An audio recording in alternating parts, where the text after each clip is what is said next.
कांग्रेस प्रतिज्ञा यात्रा आज जास पहुंची। कांग्रेस की यात्रा नगर भ्रमण कर लोगों को कांग्रेस पार्टी की नीतियों से अवगत कराते हुए जागरूक किया, जिसका नेतृत्व जिला अध्यक्ष प्रदीप सिंघल ने किया। रथ यात्रा में शामिल प्रमोद तिवारी, वाराणसी के पूर्व सांसद राजेश मिश्रा, पूर्व विधायक व अल्पसंख्यक विभाग के राष्ट्रीय अध्यक्ष नदीम जावेद बाजीराव, MLC दीपक सिंह, हाजी इशरत हुसैन, शकील इदरीसी, जावेद, फारूक रिजवान, मोइन शानू, नवाज, अमेठी के समस्त कांग्रेसी जन मौजूद हैं।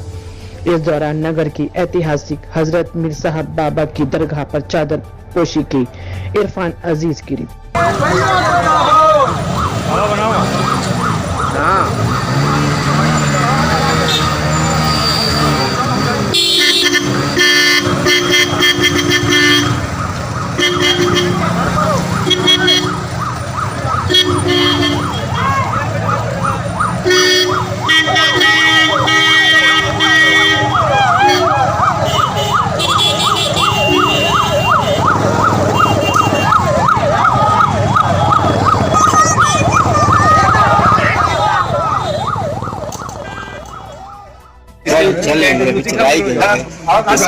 इसका क्या जनता का समर्थन मिल रहा है? क्या इसका उद्देश्य है? मुख्य उद्देश्य क्या है? बनारस से चलेंगे, चंदौली, फिर सोनभद्र, मिर्जापुर, इलाहाबाद, प्रतापगढ़, आज ये अमेठी का आखिरी पड़ाव है। जिस तरह जनता का प्यार मोहब्बत, इसलिए नहीं कि अमेठी है यहाँ तो ठीक है, कांग्रेस मजबूत है।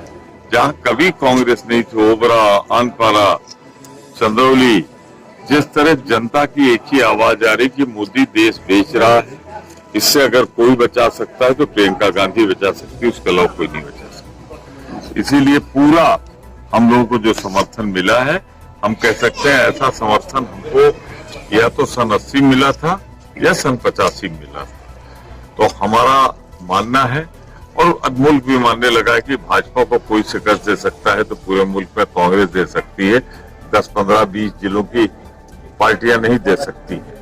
यही जिस दिन सबको एहसास हो जाएगा उस दिन भाजपा चलेगी। तो क्या कांग्रेस जो किसी पार्टी से इस वक्त समझौता करने के उसमें गठबंधन के मूड में है कि नहीं करेगी? देखिए, हम सीधे जनता से गठबंधन कर रहे हैं।